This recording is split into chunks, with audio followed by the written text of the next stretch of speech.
Welcome, folks. This is Steve Adubato. This is the Steve Adubato Leadership Hour with my colleague, Mary Gamba. Another hour of important leadership information, tips, and tools and insight. For the first half hour, Mary and I will be talking about the kinds of leadership challenges we all face every day. We'll be joined in just a few moments by our friend and colleague, Anthony Russo, who is the CEO of the Commerce and Industry Association of New Jersey. In the second half hour of the Leadership Hour, Mary, what can people expect? State of Affairs with Steve Adubato. It is a fantastic program talking about the key leadership issues facing our state and the region. Yeah, that is a program we produce out of NJTV, our PBS partners on the New Jersey side of the river. It's a public policy program with leaders in the state of New Jersey, Governor Murphy, Senator Booker, Senate President Steve Sweeney, all kinds of leaders of all kinds of stripes, if you will, talking about leadership challenges. By the way, Mary, if people want to check out our website, how can they do that? They can go to stand-deliver.com. They can also follow you on Twitter, Steve Adubato, that's Adubato, as well as on Facebook, Steve Adubato, PhD. And also, listeners can subscribe to our podcast by just going to Google Play or iTunes, where they can get our podcast as well. That's good stuff. By the way, before we go to Tony Russo from the Commerce and Industry Association, Mary, we were brainstorming about what we wanted to talk about. It's interesting. I look at my book, Lessons in Leadership, and I believe there are 24 chapters. And that's only a starting point when it comes to leadership topics. We've also searched, we actually literally searched and said, what are the most interesting, compelling leadership topics that we could explore, because we always want to bring new, fresh material. And you came up with something that got my attention. And you said leaders and the, quote, busy mind. Mm-hmm. What are you talking about? It is so dangerous when any of us, but most importantly, when a leader has a busy mind. If they are having a conversation like you and I are having right now with someone and they are not focused, if they're not into the conversation, if they are not present, not only could they make a really bad decision, they're not listening to what the other person is saying. It turns off the other person, whether it's a team member, whether it's a prospect or a current client. And it frankly just shows that you really don't care, that you don't care enough to be present in that moment. Even if it's 2 minutes, give your undivided attention to that person. If they're right in front of you, don't have your phone out. Don't be looking down and handwriting something. Don't say, oh, I can do this and listen to you at the same time. That's what I mean by the busy mind. My wife, Jennifer, hopefully is listening in a very present form at 2 p.m. on Sunday at AM 970 The Answer. There have been times where my wonderful, talented wife, Jennifer, who runs her business called Staged and Styled, they stage homes. Okay. All right, I won't do a commercial. I've talked to her, and I'll notice she's texting or she's watching and doing something else. And I'll say, Jen, I'm talking to you. She said, I'm listening to you. Mm-hmm. But it's not the message that's communicated to me, even if she hears me. Right. What is the difference between truly, for a leader or any person, listening, truly listening versus I hear you? Exactly. You can hear what someone is saying. You could easily, this just happened last night with my husband, Bill, who I'm sure is also tuned in right now on AM 970. He might be with Jennifer listening. They may be, yes, listening together. And just last night, I was telling him a funny story that happened, and he's ordering and doing whatever he's doing on his phone. And I said, what did I just say? The irony was he was able to tell me what I just said, but he was not engaged in the conversation until I asked him, what did I just say? Not that everything that I say requires a response, because then you go back and forth, but communication is a two-way street, and that means, yes, acknowledge what I've said, because we don't talk that much. So when we do talk, my husband and I, be present in that moment. What does it have to do with, we're not doing a program, Mary and I often say this, we're not doing a program on marital relations. We are doing a program on leadership, but we've also argued that great leadership is about exceptional relationship building. So connect Jennifer, my wife, Bill, your husband, two extraordinary partners. The discussions we're having about not being as present as you need to be, and what the heck does it have to do with great leadership? It's got everything to do with great leadership. When we are talking about whether you're listening in a boardroom, whether you're listening to your manager or your CEO or whomever it is, really giving you instruction on what it is that needs to be done and how it needs to be done by when, you're going to miss important parts, whether it's the deadline of when it needed to be done by or specifics regarding the project or parameters, you're wasting time. And in business, you're wasting money. Or the nuance of a relationship about a certain person, his or her personality, what makes him or her tick as you perceive it. Not just a straight up deadline, but frankly, more nuanced information. Absolutely. So being able, if you're face to face with someone, seeing the body language, knowing, is that person feeling anxious about whatever it is that they're asking you to do? Does that person, maybe it's not that important, whatever project. So if something else does come up, you'll have that extra piece of information. So I think we've really gotten away from that, truly listening, being present, not going through our mental to-do list of everything we have going on the rest of the day or what even about in the technology? As we talk about listening, and I interrupt you, what about the impact of handheld devices and all this? Oh my gosh. Or even just when you're on a conference call, now we have the nice hands-free headsets. I wear one of them when I'm at my standing desk. And when I'm on a conference call, I am so tempted to go into my email. As I'm sitting here right now talking to you, I know my emails, I pretty much can guarantee, as all of us, between 20 and 30 emails come every hour. And it's about that need to, again, we always talk about your inbox will never be empty, but it's about... That comes from Dr. Richard Carlson in his classic, iconic book called Don't Sweat the Small Stuff. Exactly. And it's all small stuff. And just being present, and it really is a conscious decision to be present in the moment and really be focused. And that could be in work and at home and anywhere. One more quickie on this. With our kids, you have two teenage boys, two wonderful boys. We have two teenage boys, a little girl, and I have an older son, all to one degree or another influenced tremendously by technology, distracted tremendously by technology. Without being overly philosophical, what is the potential impact on them, not just as leaders, future leaders, but as people in society who are engaged with others in interpersonal relationships that ground everything we do? I know that sounds like I'm Deepak Chopra getting very philosophical, but I am concerned. It is concerning. They are the future of, whether it's the workforce, whatever journey they take, they are our future. They need to learn how to communicate, as you said, interpersonally with one another. That means having a conversation, not giving one-word answers, or even worse, using acronyms to respond to someone, because everything nowadays is via text. The only good thing that I see with technology nowadays with our young adults, it is teaching them how to connect with others in a broader sense, specifically, say, on the Xbox or any of the other contraptions that are out there. They have headphones now that you wear and you can join a party and they're talking to their friends. That didn't happen 10 years ago. They were just playing by themselves on a gaming system, not learning how to invite, and I know this sounds really far out there, but invite someone to join them in the party, manage a conversation with that person as far as who's doing what, who's starting the game, who's initiating the game. So I know it's our tendency as 40, 50, 60-something-year-olds to really push back against what's happening with our young adults, but you can't resist it. We can't stop it, can we? You can't stop it. So you need to find the good parts about it.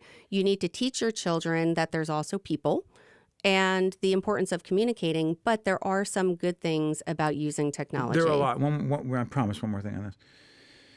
Leadership is also about, as we often talk about, relationship building. Relationships can't be built unless they're started. One of the things I have found with kids, our kids in particular, I know them better than most other kids. Our daughter Olivia is 7 turning 8 as we do this program, personable, charming, tough, strong. But I also noticed she's on this new swim team. And she was saying how hard it is to, quote, make friends. And I said, Olivia, why don't you just walk up to one of the kids and say, hi, I'm Olivia. I just joined the swim team. What's your name? And she looked at me as if I said, why don't you go on that diving board, do a 360 gainer, I don't even know what that is, Brian Brodeur, and then swim all the way across the pool holding your breath. Like it was the most impossible thing in the world. She goes, Dad, kids, we don't do that. Our son Chris, turning 14 as we do this program in just a couple of days, starting playing football, which I have concerns about at Seton Hall Prep.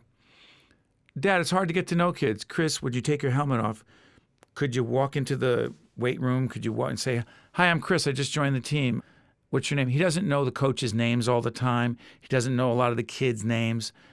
I don't think it's just our kids. Why is it so hard for them just to introduce themselves to other people? And what does that have to do with leadership? Because they are going to have to introduce themselves to people for the rest of their lives. However, we cannot forget our role as parents. We can't assume that they were born able to put a hand out. Now, certain kids are. My son, Joey who is 14, incredible. he walks up to anyone and starts a conversation. It's to a fault. And he will introduce himself as the better son, as the best child, as whatever. Hold on. You have Will, who's Yes, older. Will is older. Joey walks up and says, Literally the other day we had someone come over. They were doing work on the house. And he said, "Hi, I'm Joey. I'm the favorite son in the house." And he will seriously walk up and shake adults' hands to the point that the adult feels a little awkward. Why is this 13-year-old who's 5'1" coming up Mr. Confident, and the adult is often thrown off? That is not the norm. but it's confidence. By the way, you're listening to Mary Gamba. This is Steve Adubato. This is the Steve Adubato and Mary Gamba Leadership Hour. We're talking about Joey Gamba and his incredible confidence. Yes, exactly. But that could And also leadership get traits. Yes, and that could also get people into trouble. But on the flip side, though, I would say 80% plus of young adults today, and I see a lot because now they are 13 and 16. I've seen them grow. I've seen their friends grow. The level of confidence that it takes to introduce yourself and make new friends, it takes a lot to do that. So as parents, we need to teach them. We need to encourage them. Like you said, you're not going to take them to the tip of the diving board and say, all right, now you need to dive off. You're going to explain to them the process first. You're going to role play the process. Walk before they run? Walk before they run. And I think sometimes we lose that as parents. We have this level of expectation that, hey, we're confident. We can go up and talk to anybody. They should be able to do it too. But did you teach them? And again, that's in the workforce. If it's a new employee, it's the same thing. You need to teach them. We talked about this earlier. If there's a level of expectation that some of our new team members should be doing X, Y, and Z, Yep. they should be more proactive. They should be I was just coming saying up to with- Mary, I want our people, they're talented, they're great, they're hardworking. I want them to be even more proactive, come up with more ideas, be creative, say, you know what, I was just thinking, why don't we do this? And Mary, you said? They're not mind readers. If that level of expectation is there, now sure, you're going to get that Joey in the workforce as well, who is just going to be that firecracker that's going to rule the world and figure things Joey's not out going on to be his wait own. to be told what to do. Never, ever, ever. And he's always thinking of new things. And, you know, he taught himself how to make sushi and play 8 different instruments. And he's writing a book. And you can't stop that kid. But that is not the norm. And it's not about bragging about our kids because he's got a million faults. But there are countless others who need to be told, you can fly. You can try Not that you different can, things. we need you to fly. We need you to, but you need to say that to them. You can't be spiteful because they're not doing it if you never told them that they have the ability to do it. Wow. Deep, Deep.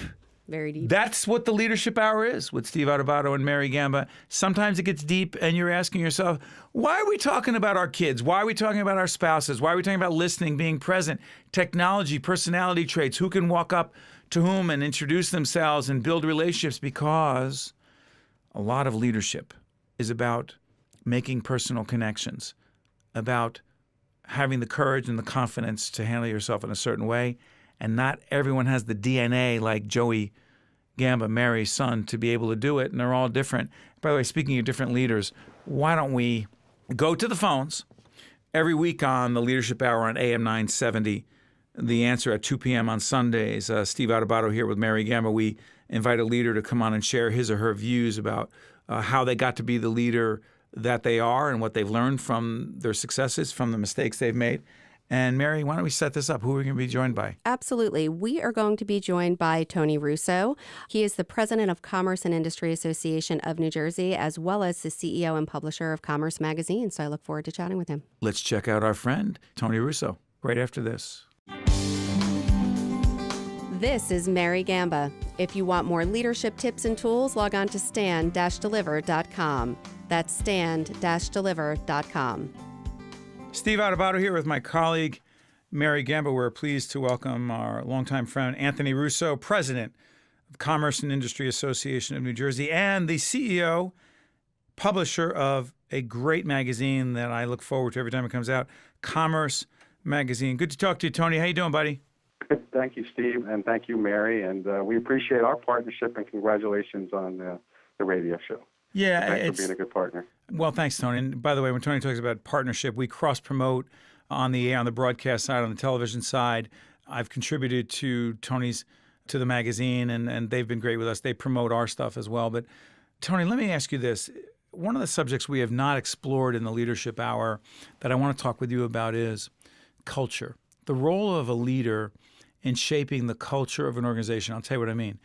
You succeeded a longtime leader, John Galendak, at the Commerce and Industry Association. You worked there at the time, but you were not the CEO. Then you took on the role of being CEO. You were always a leader, but how challenging is it to succeed someone who is an iconic figure? Because it happens in lots of organizations. What was your approach as a leader when you took that on? Yeah, it's a great question. And obviously, John was president for 11 years, was with the association for 33 years. And here I am, only 5 years in with the association. This is my second year as president. And I think you got to be true to yourself. So I knew I wasn't going to be able to, basically be a John Galendak. It was about, okay, what does Tony Russo now add to the mix, and how do I want to lead? And I think as a leader, what you want to do is you want to be a good listener, and it kind of sounds like a cliche. People usually say, hey, you have to listen. But the first thing I did, and we have 12 people here that work for the association, and I sat down with each one of them. Some of them that have been here for 30 years, 18 years, 13 years. So I listened to what they had to say. What is it that you haven't done that you would want to do? What excites you? And once you listen to them, I think it's important that you set your own vision we have a board of directors and an executive committee. But I think as a leader, you want to be a good listener, a good communicator, but you better have a vision of where you want to take the organization. And you want to be able to, have your team accept that vision and people that report, that you report to accept your vision and say, here's where I think we should be and here's why. So that's one of the first few things that I did was talk to everybody, but also establish a vision. And you said culture, and I think culture is very important, is, everybody's got a different personality on how they want to lead. And my personality is transparent, direct. People think I'm shot out of a cannon, right, which is good, right? Basically keep that high pace. Let's take it to the next level. Right, John took it to a certain level, but I wanted to take it to another level. How do we get there? So let me jump in here because you're really touching on a fascinating topic. Tony Russo, who is the leader of the Commerce, the CEO of the Commerce and Industry Association, the president of the Commerce and Industry Association, and the publisher and CEO of Commerce Magazine. By the way, tell folks your website, Tony, so people can check it out. Yeah, it's CIANJ.org. CIANJ.org. So here it is, Tony. You opened up the Pandora's box. You come in, you replace someone who's been there a long time. And by the way, this is for any leader listening out there right now. Steve Adubato here, Mary Gamba with Tony Russo on the line. What's the downside of saying, listen, before I listen to any of you, let me tell you my direction. Let me tell you where we're going. Let me tell you what changes we need to make. What's the downside of coming in shot out of a canyon, your words, not mine, and saying, here's where we're going and why? What's the downside? Well, the downside is if you just come in that way, shot out of a cannon, and don't listen, but yet you just want to manage a certain way without trying to understand where each employee is coming from, then you're doing a disservice, I think, not only to yourself, but to that employee and to the organization. So it's not about you, right? So it's not about the ego. Whoa, back up. What do you mean it's not about us? We're the leaders, Tony. Well, we're the leaders, so you're almost like the head coach, right? Not to sound cliche, but you're the team leader. You can't do it on your own. You basically need every member of your team to be successful, because if they're successful, if they're happy, you'll be successful, you'll be happy. And and that's the hard part, is when you assume that management title, when you assume those responsibilities, if you think you're going to be able to do it on your own, you're going to fail. Yeah, and Tony, I'm sorry. Go ahead. No, I'm just saying that you have to have the team with you, and they have to believe in you, and they have to respect you. You have to respect them, and you want to try to get to the finish line together as a team and not as an individual. I was just going to say, Tony, and that's all very true. When it comes down to leading in that fashion, doesn't that have a lot to do with trust? That you need to trust your people, that you need to give them the ability to do and to lead as their own league of leaders, if you will. Yes, good point, Mary, because one of the things that you want to do is empower the team, right? Each team member, is make them feel that him or her, that they matter, that their opinion matters. They should share that opinion. Sometimes you're not going to agree with it, right? And you're basically, at the end of the day, it's on you as far as whether or not you accept somebody's position or thoughts or ideas. But you want them to not feel like they can't share that thought or opinion. So it's important to empower them and to put them on a track where they feel personal, professional development. Real quick Or else follow-up. all you do is you have a robot coming in. Sorry for interrupting, Tony. Steve Adubato here, Mary Gamba, and Tony Russo on the line from the Commerce and Industry Association. Tony, what about when you come in, you go, okay, I'm building my team. I've seen a lot of people come in, a lot of leaders come in, or people come in as new leaders, and the first thing is, I got to bring in my own people. I've got to put my own stamp on this, because if I don't do this in that way and I don't bring in my people, people are confused and I'm not really a strong leader. You say? I say it's the wrong approach, and I'll tell you why. I mean, and the example is I've been here only 5 years. This is an association that's been around for 91 years. We have some good quality people on the team that have that history, have that perspective, and shame on you if you don't try to understand where they're coming from. And if you think you're going to come in, reestablish everything, hit that reset button, it's going to be a disaster. I mean, it's almost a recipe for failure. What you want to do as a good leader is you want to basically understand what you're coming into, understand what works, what doesn't work. And if something doesn't work, understand why it doesn't work. And try to work with your team and also the people that you report to. In our case, it's a board of directors. And understand, well, what's our vision? Where do we want this association to be? And so I think that's just the wrong recipe, coming in and trying to bring in your own team. But with that said, it's important too, right? Because sometimes, you know, people move on and everything, and you say, oh, okay, now here's an opportunity. Do I rebrand that position? Do I want to add more responsibilities or take things away? And that's the pros and the cons of, you know, people coming in and on. By the way, real quick, one of the things about Commerce Magazine that I particularly love every time we get it, and you should check it out at the website, cianj.org? .org. And the thing about the magazine I love is Tony sets up these roundtables with hospital healthcare executives, with banking executives, accounting executives, legal people from the legal field. And they're all leaders. And Tony and his team are putting out challenging questions to them at these forums. And then the transcripts or excerpts, if you will, wind up in the magazine.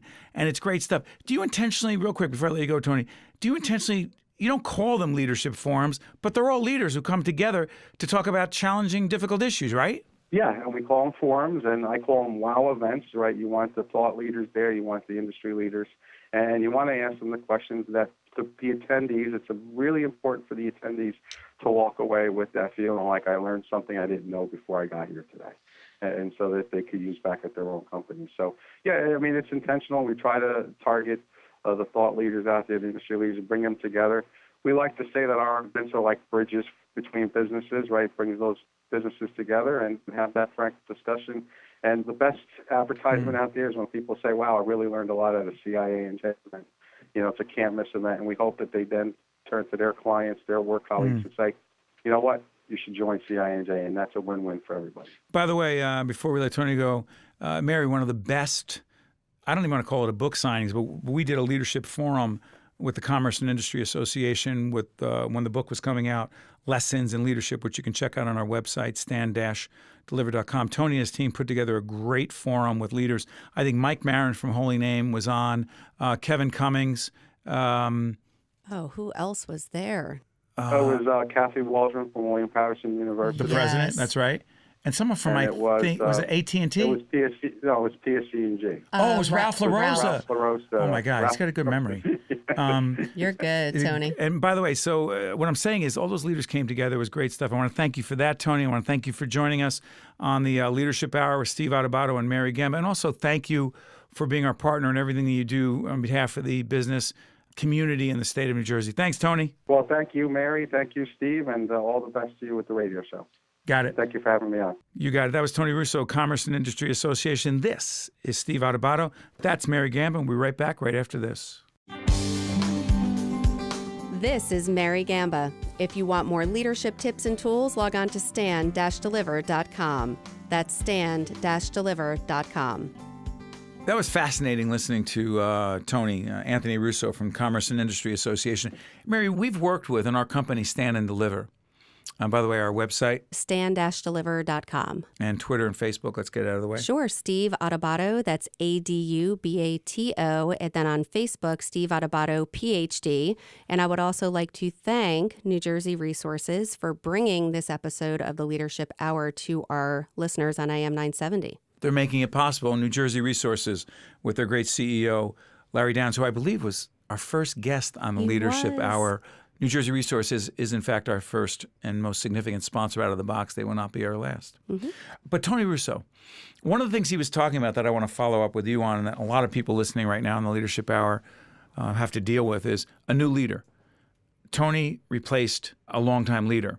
We're working with a bank who has a relatively new young CEO who replaced a longtime CEO. There are other companies we're consulting and coaching in right now who the CEO is gone, new one comes in, he or she has to set the new agenda, the new direction, their brand, et cetera, et cetera. But Tony said he listened first and sat down with everyone before he established and told them his vision. What comes first, the chicken or the egg, or the listening or the talking? It's a tough call, and I loved hearing Tony's perspective when it comes down to the culture of an organization. You want to be careful when you're going in as a new leader of an organization, whether it's a bank, whether it's a publishing company, whether it's whatever that business is, a college or a university.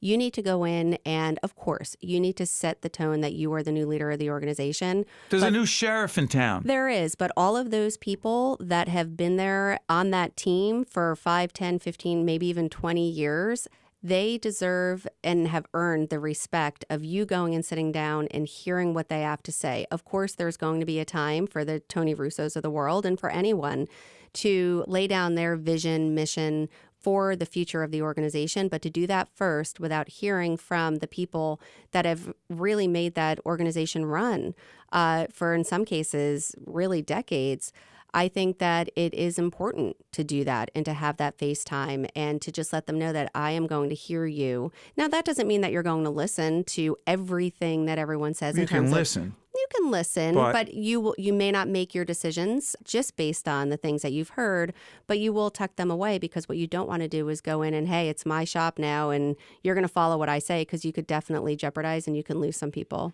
Yeah, Steve Adubato here with Mary Gamma. This is the Leadership Hour on AM 970, The Answer. Follow up on this point. One of the things that I have found in organizations when a new leader takes over, he or she will often, let's just say, I've seen this, you've seen it too. They raise the bar. Someone's been there 10, 15, 20 plus years, maybe 30 years. They're comfortable. They're good at what they do. But they become somewhat complacent. The new leader comes in.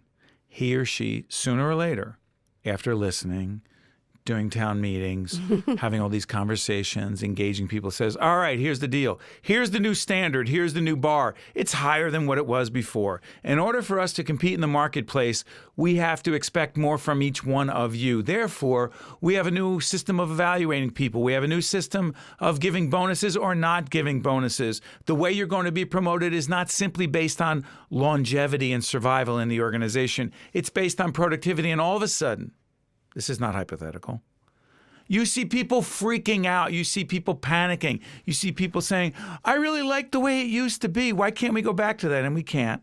The genie's out of the bottle. There is a new leader. I have seen, you have seen, and we have coached people, not just the new leader, but the people in the organization who are doers. I'll do what I'm told to an extent. But if what they're asked to do is to step up and be more entrepreneurial, more creative, more of a leader, they can't and they won't, but they won't admit it because they don't want to lose their job and their pension, and they got bills to pay and kids to feed and colleges to send them to. What does a leader do? That's a good one. Because some of them can't stay. As Jim Collins said, I know I've said this before, in his book, Good to Great, there may not be a seat on the bus for everyone going in a new direction. Exactly. And there is a place for, I believe, when a new leader, there is that time when the leader does have to express his or her vision for the organization. Once they do.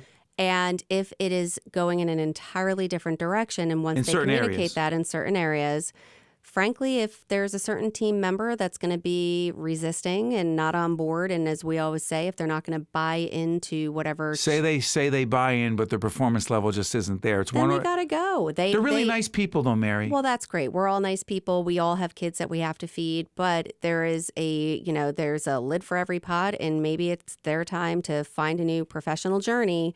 And that leader does have to make that tough decision at that point to really determine who are the right people to bring that organization forward with his or her new vision. It's not easy. I'm going to make it harder for you. You listen to Mary Gamma in the last 2 minutes we have. Mary, the person who is not stepping up, the person who's not performing, the person who's not meeting the new standards based on the new CEO, the new leader that comes in, he or she has a very sick spouse or child, and they really need this job. Well, why don't you give me an easy question? No, That's I'm impossible. sorry. Only, by the way, it's because it's real and I see it. And Sure. and when I have to coach to it, I sit there and I'm thinking, what the heck do I tell this person? So go ahead. I know it's case by case. It is case by case. In different cases, I would totally handle that in a lot of different ways. If you're going the true empathetic leader, you want to try to help that person, you may even go as far as trying to find them a better place. Even if it's not within your organization, you may network on their behalf. You may reach out to people that you know and say, listen, this person is not a good fit for the culture of this organization. This person doesn't, hold on. This person isn't stepping up and kicking butt for us. All right. But I'd like to refer them to you. If that person is not stepping up and not doing his or her job, you know how I feel about that. I am not one to You're hardcore. I am hardcore. And that goes across every part of my being. If you are not showing up every day, if you are not giving 100%. Not just showing up. I don't care, and we'll probably get a lot of hate email on this one, but I don't care if you've got a sick family member, you still need to do your job. And As a leader? As a leader. Which is what? To let them go? And it may not be as severe as a sick family member. Maybe they've got 6 kids because they chose to have 6 kids and That's they right. need to put them through college. And I hate to say it this way, but as a leader, And their mortgage is on the line, Mary. it's not my problem. We all go Oh to my work every God. day. I know, right? The nice Mary is just totally out the window I just said here. they had a mortgage, and that we I can't have let them a lose mortgage, that house. and you want to know what? I work my tail off every single day, as does my husband, and we are teaching our children to do the same. That you need to, if you want something, you go out and you work hard for it. Because just sitting there and asking for someone to help you, if you're not giving 100% yourself, I'm sorry. That's when, as a leader, you need to make that decision. Wow. I know. That is Mary Gamba. This is Steve Adubato. This is the Steve Adubato, soon to be called the Mary Gamba Leadership Hour. I swear I'm a nice person. She is a nice person, but man, does she have high standards. And I hope you don't have a mortgage to pay and kids to put through school, and hope everyone's healthy in your family. Because Well, do your job and then you can keep your job.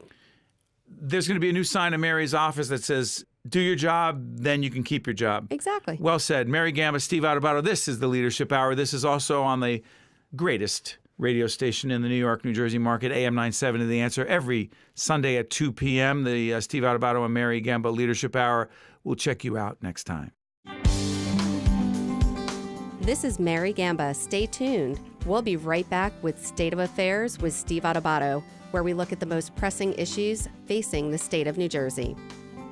This edition of the Steve Adubato Leadership Hour has been made possible by New Jersey Resources. Hi, I'm Chris Giamo, and at TD Bank, we believe all citizens need to be informed about the important financial issues that affect their daily lives. That's why we're proud to support programming produced by the Caucus Educational Corporation. State of Affairs with Steve Adubato is brought to you from the Agnes Veris NJTV studio at 2 Gateway. Funding has been provided by the Robert Wood Johnson Foundation, the Turl Fund, supporting Right from the Start NJ, New Jersey Sharing Network, dedicated to saving lives through organ and tissue donation, TD Bank, PSE&G, committed to providing safe, reliable energy now and in the future. St. Joseph's Health, a passion for healing. It's what's inside us. And by Adler Aphasia Center, helping stroke and brain injury survivors recover their speech.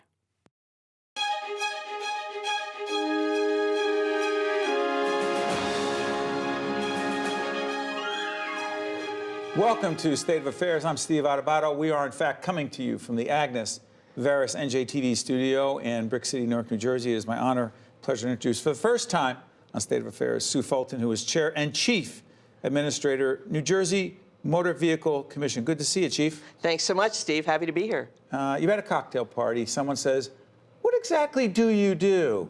How do you answer that? I say I run all the DMVs in New Jersey because everybody knows what the DMV is. Right. Even though that's, we've been Motor Vehicle Commission for, since 2005 or something. A bit of a branding issue? Well, I've talked to motor vehicle administrators across the country. They all have the same issue. They call it whatever, but People know the DMV. The responsibilities include, break that down for us. Primarily, it's licensing and registration. Now, licensing includes not just your individual license that everybody's familiar with, but the commercial driver's license as well. And there are any number of endorsements depending on the kind of vehicle that you're licensed to drive. And then registrations, the same thing: title, lien, registrations, all of the things in that category. You know, technology. Anyone who's been out there, and we all have to do what we are supposed to do as it relates to our cars and their safety and renewing our license, et cetera, et cetera. But I'm curious, how has technology, say in the last 5 years, just 3 to 5 years, changed the way you and your colleagues work? Well, that's a dicey question because Why? Because technology changes, but keep in mind, motor vehicles, and this isn't just New Jersey, this is across the United States, motor vehicles has some 60, 70 years of data. And most states have this data stored in mainframes that date back, usually to like the 70s or the maybe early 80s. So the upside, the downside of that is obvious. You're talking about hardware that's dated. But by the same token, you're also talking about hardware that's very secure, that's very, very tough to invade or to hack.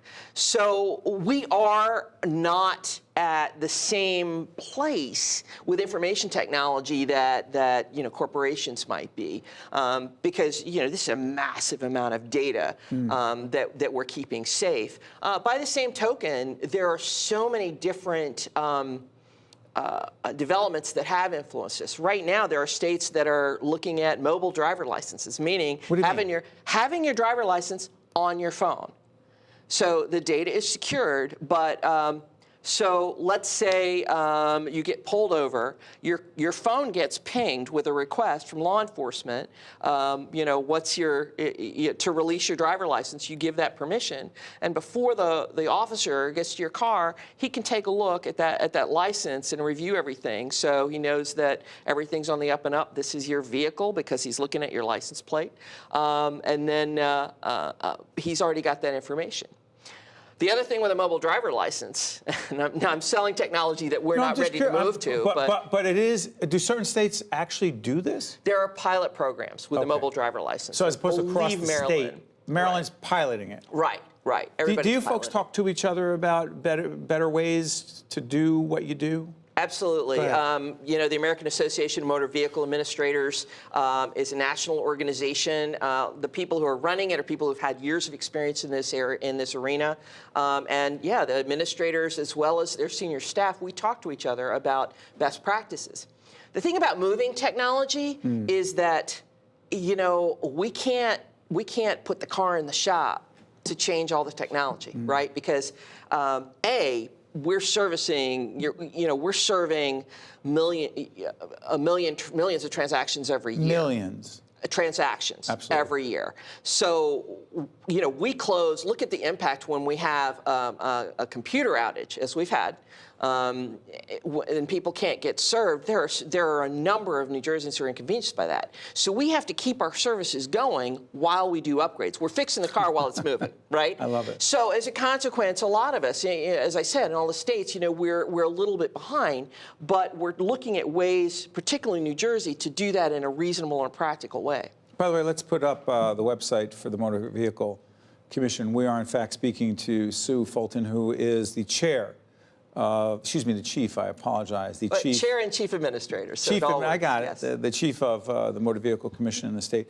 I was telling you before we got in the air that we've been involved in public awareness and education around organ and tissue donation with some folks at the Sharing Network that you know very well.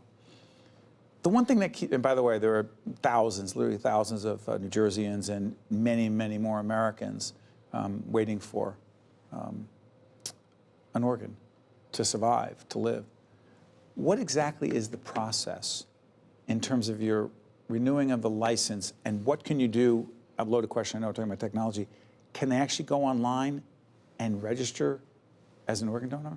You absolutely can, Steve. And so let me talk about when you go in for your initial license or you go into an agency for your renewal, there's a signature pad there, and it will prompt you, do you want to be an organ donor? Straight up, yes or no? That's right. That's right. It's that easy. And if you say yes, that's recorded on your card, and you're registered in the National Registry as well. Now, say you haven't opted to be an organ donor in the past, and you want to change that. Your license isn't expiring, you're not really due for renewal, you can still go online. Even if you have not registered as an organ donor in the past, you could do it even if you're not up for renewal. That's exactly right. You can go online, and in fact, the law was passed that okay, other changes to your driver license, if you're not due, will cost you money. Changing your status as an organ donor costs you nothing. Nothing. You go in, you change that, I now want to be reflected as an organ donor, and that will be changed. We will send your information to the National Registry of Organ Donors so that they're aware of that, and that costs you nothing. By the way, we are in fact speaking to Sue Fulton, the chief of New Jersey Motor Vehicle Commission. I was saying I happen to go where I live. East Orange is closest to me. And I like the people are great there and everything's fine. But for people who say, you know what? Those lines, and there were times, and there have been times, sure, that they're really long. What specifically is being done to ameliorate that?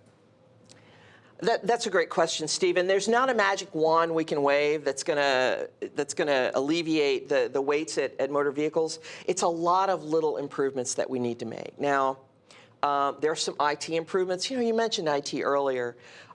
There was, in the past administration, they touted a transformation project that was going to modernize all our systems. What ended up happening was all those resources were diverted to Real ID. And if I might talk about Real ID for a minute, Real ID is going to be the new federal standard for identification. So as of October of 2020, if you want to fly domestically, or if you want to enter a federal facility, a military facility, or for certain federal benefits, for federal purposes, you need to meet the Real ID standard.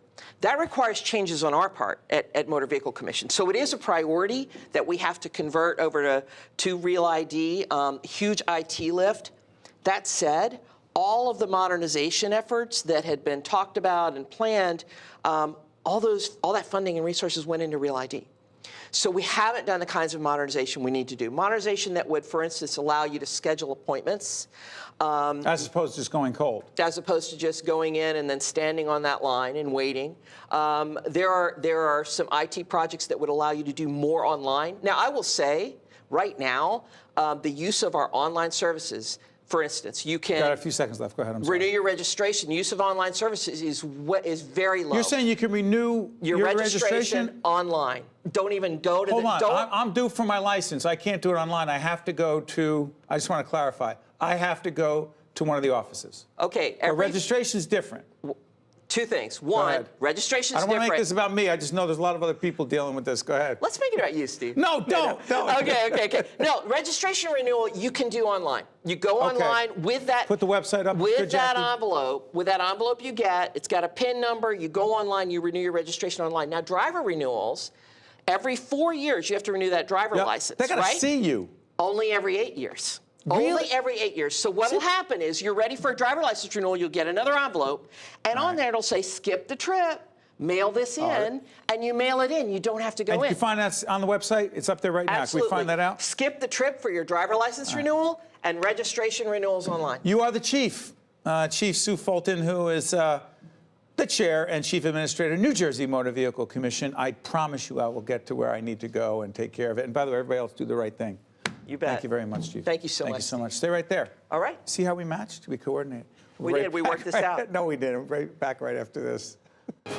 To see more State of Affairs with Steve Adubato programs, visit us online at stateofaffairsnj.org. If you would like to express an opinion, email us at info@caucusnj.org. Find us on Facebook at facebook.com/Steve Adubato, PhD. And follow us on Twitter at Steve Adubato. He's back again, Dr. Joe Marbach, President, Georgian Court University. Good to see you, Doctor. Great to be here, Steve. Thanks. You and I have a lot of offline conversations about the mood, political discourse, polarization in our nation. Do I make too much of it? I don't think so, Steve. I've never seen politics this strained in the 30 years that I've been studying. And you're a political scientist. Political scientist by training, yes. So, and then just applying it and seeing how it affects our students. You know, at college campuses, it used to be depression was the #1 issue for mental health. Now it's anxiety. And About? everything. You know, they're worried about the jobs they're going to get, but they're worried about the political climate, the Worried election. about conversations going on in North Korea? Yeah, you know, and who's What that pointing potentially missiles means? at them and That's those real. sorts of things. That's real for people. It is, and but I think a generation grew up with it as almost the norm, and then we dialed back that nuclear threat, you know, whatever the Cold War was. And now all of a sudden it's reemerged. And, you know, you've got shooting in high schools and metal detectors and things that a whole generation of folks never grew up with, that this generation of students are facing on a daily basis. At Georgian Court, to what degree are you able to facilitate an environment or create an environment where there's open dialogue with different points of view politically, where people can feel, dare I use the word safe, Joe? Well, we try to be safe, at least within the conversation, and we certainly are physically safe. Georgian Court is one of the safest campuses Tell everyone in New where you are, Jersey. by the way. We're down in Lakewood, New Jersey, so in Ocean County, just on the edge of Monmouth County. Right. So we have a safe physical place, but it's a place where you can exchange ideas in a safe way and not be insulted. You know, one of your leadership pieces was about leaders recognizing differences in others and not mocking other folks. But you're the one who read it? I might be. Yeah, I write a column on leadership, and I am fascinated by the name calling, the mocking, but I am fascinated also by the role of higher education in all this. You and I, Joe's been a part of so many of our conversations about affordability in higher education, the partnering, if you will, of higher ed institutions, 4-year institutions with 2-year institutions, et cetera. We'll talk about that in a second. But what do you see as the role of higher education in the current environment? Well, it's teaching people how to listen and Even when they express disagree? differences and disagree, to disagree but not be disagreeable. I think that's the key. We can disagree but not be disagreeable. So let me understand your point of view and give me the same courtesy. Understand my point of view and why we're different, where we can come together, and in some areas we may just agree to disagree. Let's talk a little bit about Georgian Court. I was mentioning the whole 2- and 4-year initiative. Any of that going on with you guys? Oh, we're at the forefront of it. I've got 6 arrangements with community colleges to transfer. 2-year their schools. 2-year schools, Talk about it. our local 2-year schools. Well, 60% of my undergraduate students are transfer students. So Georgian Court is very different than the traditional 4-year school. We're not always looking at 18-year-olds. We're bringing in 20-year-olds. And so we've had a long-standing partnership with Brookdale Community College. That's down the shore, right? Down the shore, right? It's in Monmouth County. We're teaching courses at their Hazlitt campus. We're working with their students to come in from their main campus and transfer right into our Lakewood campus. So we're there. We've signed recent agreements with Cumberland County, where we offer a bachelor's in social work degree on their site for the needs of that community. And we're spreading out throughout New Jersey. By the way, Jackie, remind me of that. Dr. Marbach's going to be joining us with Dr. Stout. Dr. is it? Stout, Dave Stout, yeah. From? Brookdale. He just was named president of Brookdale. So we're talking about the 2- and 4-year school situation. Let me try this. The higher education issue. We actually have a roundtable coming up with some hospital presidents about this, about affordability. Is the affordability crisis, if you will, the ability to afford college, is it getting any better, Joe? In some ways it is, especially for students at the lower socioeconomic end. New Jersey is very generous with our tuition assistance grants, the TAG grants. Right. And when you have a student that can apply a TAG grant and a Pell grant, and if they have very, very low income levels, they can get to about half the tuition of a Georgian Court. And then we'll meet them with some merit aid. They'll be able to take in some loans, reasonable loans, about $4,000 a year, so that they can graduate with manageable debt, and we can put them into a career where they're going to be able to pay that debt. And we like to brag about the values we instill in our students, and we have a very low default rates on student loans as they come through the system. So we're trying to make it more affordable, and these 2-year partnerships allow us to do that. Just one quick commercial message. If a student goes to... It's PBS, watch that. Watch it, right. If a student goes to Brookdale Community College for their first 2 years, they pay about $10,000. If that student then transfers to the Hazlitt location of Georgian Court, they'd pay about $15,000 a year each year after that. So for about $40,000 a year, a student can get a 4-year degree between Brookdale and Georgian Court. By the way, we are speaking to Joe Marbach, Dr. Joe Marbach. When he was at a previous institution of higher learning, he was always with us talking about political issues that happened to be Seton Hall University. But he is now the president. For how long have you been the president of Georgian Court? Just finished my 3rd year. Congratulations. And by the way, we work closely with Georgian Court as one of the institutions of higher learning that helps us do what we do here. Real quick on this. There is a collaboration. I've been expanding your operation into Hunterdon County. What does that mean? Well, we're working with the developers who are... I thought you were down the Jersey Shore. We were, but part of my job is to make Georgian Court a regional university, and so we're expanding our footprint. And so now we're offering classes in 7 different counties. We've been offering our graduate education programs in school districts in Essex, in Mercer County, in Union County. We're in Ocean and Monmouth counties, and we're in Middlesex Is geography a problem there? It's not a problem, but what we've done is our philosophy is take our product to where our students are. Take the education. Oh, bring it there. Bring it there, yes. Oh, so they don't have to go to... No, so we're offering hybrid classes. We're offering classes right in the districts. And we see Hunterdon County as an area of opportunity. Hunterdon County is the only county in New Jersey without a 2- or 4-year institution within the county boundaries. That's the one. They send their students to Raritan Valley, and we just signed a partnership with Raritan Valley Community College so that we can meet some of the needs and develop in downtown Flemington. Dr. Joe Marbach, before I let you go, online programs growing? They are growing, yes, and they've grown up organically. I'm so proud of our faculty that have taken the bull by the horn to meet the students where they are. We'll be, Joe Marbach will be joining us on our sister program, One-on-One, except it'll be 1-on-2. You will be with, again? President Dave Stout, yes. Joe Marbach, President. Dr. Joe Marbach, President of Georgian Court University. Thank you, my friend. Thank you, Steve. Good to see you. We talk politics on and off the air. Right back right after this. To see more State of Affairs with Steve Adubato programs, visit us online at stateofaffairsnj.org. If you would like to express an opinion, email us at info@caucusnj.org. Find us on Facebook at facebook.com/Steve Adubato, PhD. And follow us on Twitter at Steve Adubato. State of Affairs is pleased to welcome Cecilia Zalkind, who is President and CEO, Advocates for Children of New Jersey. Cecilia, you've been with us many times. You love every time you're with us. I do. But this is a continuation of a conversation we've been having in connection to an initiative, a public awareness initiative called Right from the Start NJ. You'll see the website that's coming up right as we speak. Go on the website, find out more information. All about helping infants, toddlers, 0 to 3, if you will. Why is it such a pressing issue? Well, we know so much more now about how babies grow and develop and how important those early years are. That's the time of the greatest brain development. A lot of things that happen in the future, for good and bad, are set in those early years. Yeah. You just, not too long ago, we're doing this right before the state budget is supposed to be struck, we hope. Last day of June, but last month, was it last month or earlier in June? Rolling Thunder. Strolling Thunder was May 21st. Isn't it with the motorcycles, the other one? Yes. No, there's Strolling Thunder, too. But this is Strolling Thunder. This is a Think Babies national campaign. All part of it, courtesy of our great friends here at NJTV News. This is a clip from a story that I think Andrew Smertz did the story, a great story from NJTV News. This sets up this walk, this demonstration, this message that's being delivered down in the State House, and we'll come back and talk to Cecile. Here we go. Based on the theory that bringing cute kids to a political rally is a good way to get attention, a coalition of state child advocacy groups strolled to the Capitol to call on lawmakers to improve child services. I think New Jersey is ahead of the country in some areas. We have the best preschool program in the country, but it starts at age 3. We have a family leave program, but not a lot of families can access it.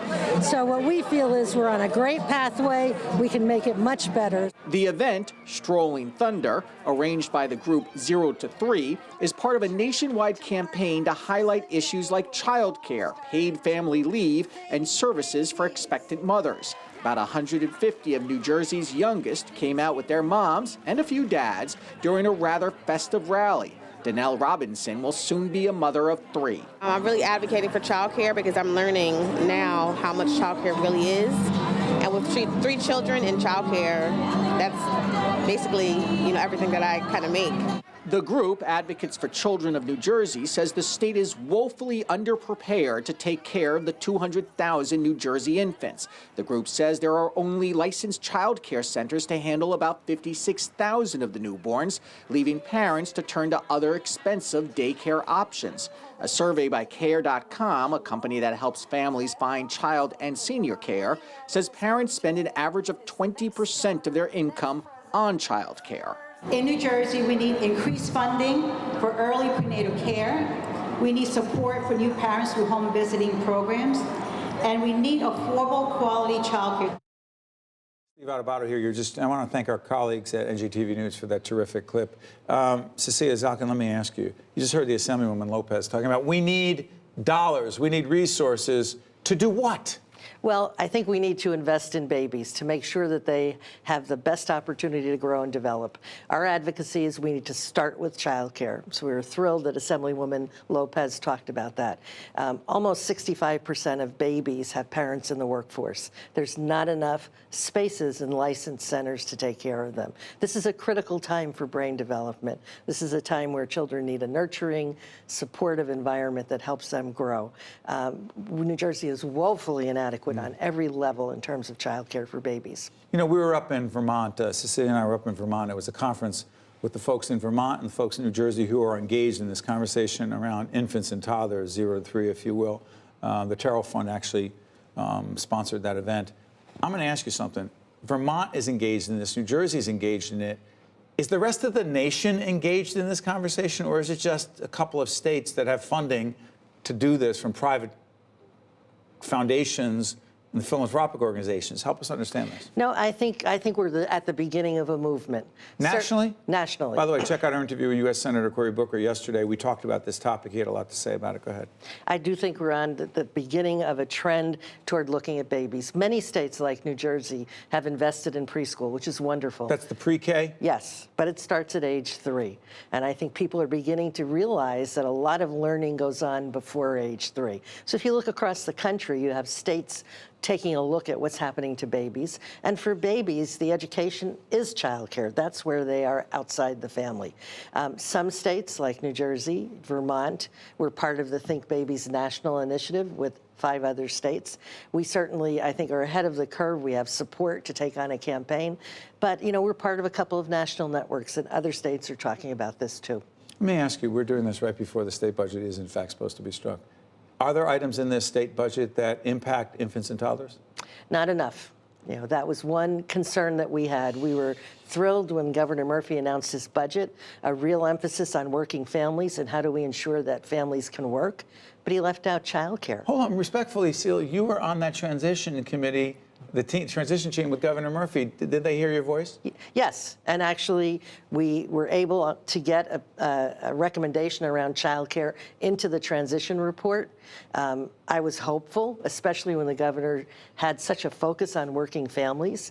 You know, it's a tight budget, but we're very hopeful. We have legislative support to add money to the budget, at least to take a first step to improving access to child care for babies. By the way, real quick on this, I know we're on to credits. Could you put up our website, excuse me, real quick, and I'll tell you why. Lieutenant Governor Sheila Oliver was on State of Affairs talking about this. You can't do it. It's steveadubato.org. Check it out. We got the Senate President talking about this, the Lieutenant Governor talking about this, State Senator Teresa Ruiz talking about this, as I said, Cory Booker talking about it. We'll continue this conversation, Cecilia. But you're hopeful, right? 15 seconds or less. You're hopeful? Yes, we're hopeful. And if nothing else, we brought 160 babies to Trenton to remind our state leaders that babies are important. And that is Strolling Thunder. Yes, and you were there with your family. That's all good. Yes, I was. Thank you, Seal. Steve Adubato, this is State of Affairs. Check you out next time. State of Affairs with Steve Adubato is a production of the Caucus Educational Corporation, celebrating over 25 years of broadcast excellence. State of Affairs with Steve Adubato is brought to you from the Agnes Veris NJTV studio at 2 Gateway. Funding has been provided by the Robert Wood Johnson Foundation, the Terrell Fund, supporting Right from the Start NJ, New Jersey Sharing Network, TD Bank, PSC&G, St. Joseph's Health, and by Adler Aphasia Center. Promotional support provided by The Record, North Jersey's trusted source, and NorthJersey.com. And by Meadowlands Regional Chamber, building essential connections that drive business growth. Autism is one of the fastest-growing developmental disorders in the U.S. Here in New Jersey, 1 in every 41 children is diagnosed with autism. And when a child is diagnosed with autism, every member of the family is affected. While there currently is no cure for autism, early detection and intervention can offer critical improvements for the child and tremendous benefits for the family. To learn more about autism, contact the Binder Autism Center at St. Joseph's Children's Hospital.